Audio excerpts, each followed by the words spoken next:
বজ্রবিদ্যুৎ সহ ভারী বৃষ্টির পূর্বাভাস 5 জেলায়।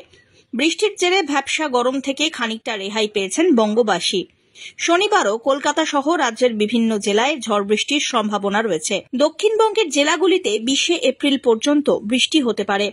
দক্ষিণবঙ্গের পাশাপাশি উত্তরবঙ্গের জেলাগুলিতেও বজ্রবিদ্যুৎ সহ বৃষ্টিপাতের সম্ভাবনা রয়েছে। কোনো কোনো জেলায় ভারী বৃষ্টিপাত হতে পারে।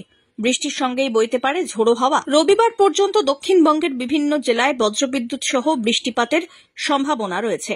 বৃষ্টির সঙ্গে ঘন্টায় 30 থেকে 40 কিলোমিটার বেগে দমকা হাওয়াও বইতে পারে। হাওয়ার এই বেগ কোথাও কোথাও আবার হতে পারে ঘন্টায় 40 থেকে 50 কিলোমিটার পর্যন্ত।